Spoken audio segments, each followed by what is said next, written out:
Praise the Lord listener. आज मैं आपसे बात करूंगी कि सम टाइम क्या होता है, हमें लगता है कोई चीज़ हमें बहुत ही इजी मिल जाएगी। कोई किसी को जॉब के लिए लग सकता है, किसी को अपनी लाइफ की कोई भी ऐसी चीज़ होगी, उससे लगता है कि ईज़िली ये तो मेरी है, ये मुझे मिलनी ही चाहिए। आप उस चीज़ पर अपनी अथॉरिटी रखते हो, आप कहते हो ये इस पे मेरा ही हक है, ये मुझे मिलनी ही चाहिए। पर जब वो ऐसा नहीं होता, वो आपको नहीं मिलती, देन क्या होता है, आप क्रोध से भर जाते हो। आपका जो जो आपका फेस है वो बिल्कुल निराश हो जाता है ना। जब ऐसी सिचुएशन है अगर आपकी किसी की भी लाइफ में, तो क्या करना चाहिए, आज मैं इसी के विषय में बताना चाहूँगी। कैसे आपने अपनी उस घोर निराशा को आशा में कन्वर्ट करना है। देखो, परमेश्वर का वचन लाइट है। जब मैं उस वचन की लाइट को आपकी आपकी आगे रखूँगी और रियली वो लाइट आपके, वो सरमन, वो वचन जो होगा आपके कदमों के लिए रोशनी और दिया ठहरेगा। और रियली उसी हिस्से में जहाँ अंधकार है, उसी हिस्से में गॉड आपकी लाइफ में उस वचन के द्वारा रोशनी करेगा। ठीक है, हम वचन में चलते हैं, उत्पत्ति में 4th चैप्टर में। ठीक है, वहाँ क्या होता है कि केन और हाबिल दो ब्रदर होते हैं। ठीक है, तो हम चैप्टर में जाते हैं। चैप्टर में हम 4th की 2nd में जाते हैं।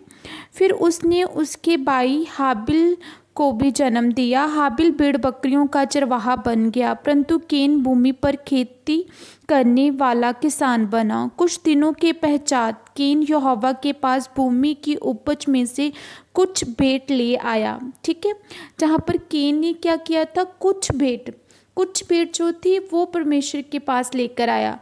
और हाबिल भी अपनी भेड़ बकरियों के कई एक पहलोटे बच्चे को ले आया। पर जो हाबिल था उसने पहलोटे बच्चे को ना, जो था बकरियों का पहलोटा सुंदर बच्चा था, वो परमेश्वर के लिए लेकर आया ना।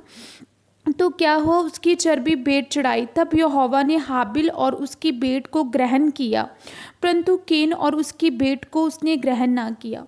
क्योंकि केन ने लाइटली लिया, उसने कुछ हिस्सा लेकर प्रभु के पास चला गया, उसने अथॉरिटी जमाई कि मेरी भी ग्रहण होगी।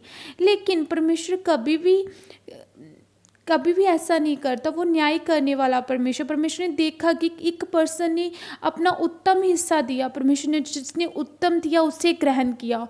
और केन ने जो जो जो जिसने कोई उसके लिए एफर्ट नहीं किया था, परमेश्वर ने उसका ग्रहण नहीं किया। इसी प्रकार हमारी लाइफ में मोस्ट ऑफ टाइम हम ये बोलते हैं कि नहीं, ये होना चाहिए था, अगर मैं भी तो इसी घर का चाइल्ड हूँ।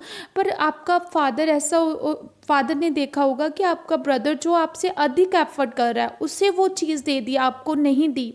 जहाँ आप मैरिज होगी, आपकी जिठानी को, या कुछ भी कैसे भी आपके फ्रेंड है, उसको वो हिस्सा मिला। उसे इसलिए मिला क्योंकि उसने उस चीज़ के लिए एफर्ट किया ना। लेकिन आपने उसके लिए एफर्ट नहीं किया। आप नॉर्मली आपने उस चीज़ के लिए अथॉरिटी जमाई कि रियली ये मेरा ही है ना, तो इसी कारण वो आपको नहीं मिला ना। पर अब नहीं मिला तो उसके बाद क्या हुआ, मैं आपको बताती हूँ। हाबिल ने अपनी भेड़ बकरियों के कई एक पहलोटे बच्चे भेड़ चढ़ाने को ले आया। मैं आपको ये बात बता चुकी हूँ। उसके बाद जब क्या हुआ, परंतु केन और उसकी भेड़ को उसने ग्रहण ना किया। तब केन अति क्रोधित हुआ और उसके मुंह पर उदासी छा गई। यू नो दैट, तभी आपको क्रोध आता है, आपका मुंह उदासी से छा जाता है कि मेरे साथ क्यों ऐसा हुआ, मैं उससे बदला लूँगा। आपके मन में बुरे विचार आने शुरू हो जाते हैं।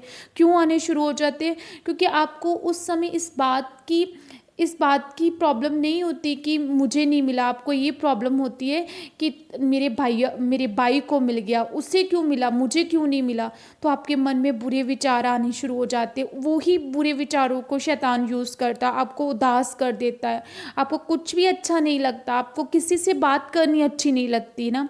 This is the reason. ठीक है, लेकिन यहोवा परमेश्वर आपको उस कंडीशन से बाहर निकालने के लिए क्या कह रहा है। तो यहोवा ने केन से कहा, तू क्यों क्रोधित हुआ। देखो, यू नो दैट आपको क्या लगता है कि परमेश्वर क्या आपका बाप, चाहे आपका हस्बैंड, चाहे आपका कोई भी जन जिसने आपको वो हिस्सा नहीं दिया, क्या आपको लगता है कि वो आपका ख्याल नहीं रखता? नहीं, वो आपसे अधिक ख्याल रखता है, वो आपकी अधिक केयर करता है। कैसे, ये कैसे पता चलता है? यू नो दैट हाबिल तो अपनी भेंट चढ़ाकर चला गया, लेकिन केन जो था, केन को का मुंह जो था क्रोध से भरा हुआ था, उसके मुंह में अंधेरा छाया गया था। तो परमेश्वर उससे नोटिस कर रहा था, परमेश्वर ने उससे वॉच किया और उससे बात करनी चाहिए।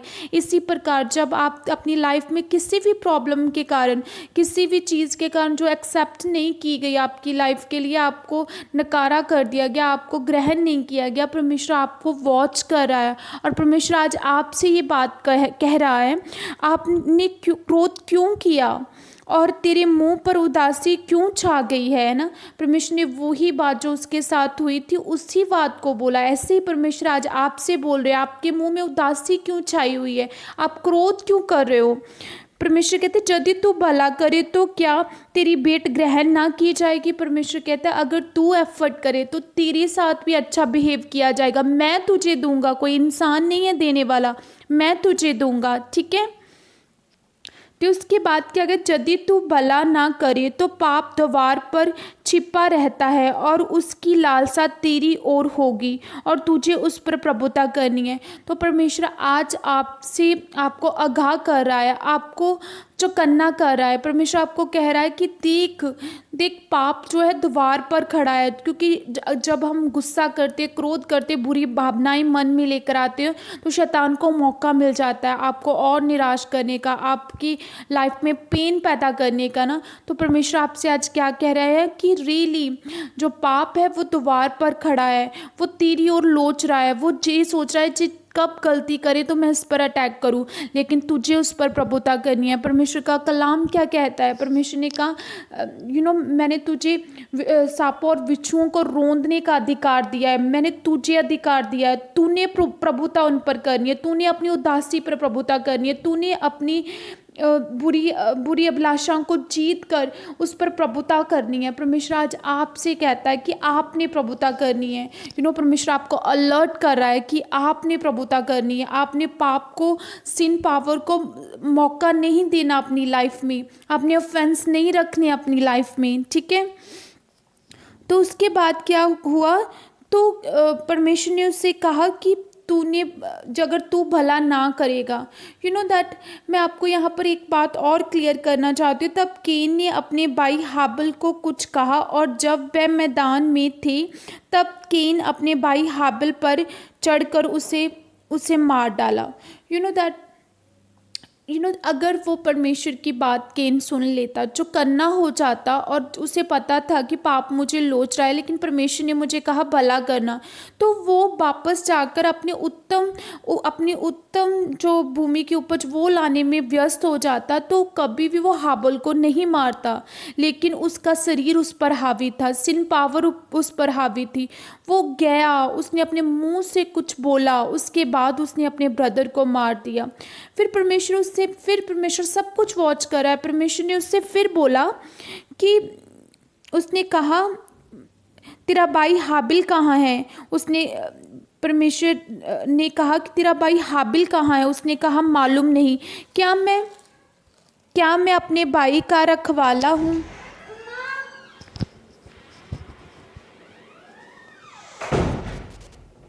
परमेश्वर उससे ये बात पूछ रहा है कि तेरा भाई कहाँ है? वो कहता है क्या मैं अपने भाई का रखवाला हूँ? नॉनसेंस। ये एक तरह की नॉनसेंस है। जब हमें बोलना नहीं आता, उसी मुंह के द्वारा जिसके द्वारा उसने अपने भाई से कुछ गलत बोला, उसके बाद उसकी हत्या कर दी, फिर परमेश्वर के साथ भी वो ऐसा ही बोल रहा है ना कि मैं उसका क्या रखवाला हूँ। गलती करने के बावजूद भी वो एक्सेप्ट नहीं करता। इन द सेम मैनर आज यूथ ऐसा करती है, गलती भी करती है और रोप भी डालती है कि मुझे क्या पता, मैं ऐसा कैसे, है ना। तो आज ऐसी यूथ के लिए मैं आज यही सम्मान देना चाहती हूँ। अगर आपने गलत कर लिया तो उसे माफ़ करो। पाप द्वार में खड़ा है, उसे मौका मत दो और वापस जाकर भला करने की ओर लग जाओ। दैट हाबिल का लहू जो था वो दुहाई दे रहा था परमेश्वर की ओर, इसीलिए केन श्रापित हुआ। उसे भगोड़ा साबित कर दिया गया, उस पर कर्स आया। आज मैं आपको बोलती हूँ, आप ऐसा कोई भी स्टेप ना उठाओ जिसके कारण तो आपकी लाइफ में कर्स आओ।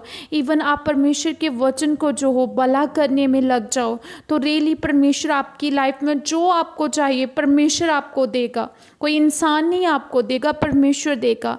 इसी के साथ मैं प्रार्थना करती हूँ खुदावन, हर वो पाप की ताकत खुदावन जो द्वार पर खड़ी है, एक एक यूथ की लाइफ को अबा छोड़े और जाती रहे। यीशु के नाम में मैं यूथ पर ग्रेस को रिलीज करती हूँ, वो पाप पर प्रभुता करे यीशु मसीह के सामर्थी नाम में। खुदावन सच में मैं प्रार्थना करती हूँ यहोवा, ये पाप से मुड़कर भलाई करने की ओर लग जाए यीशु के नाम में, और यहोवा इन्हें मन चाहा वरदान दे।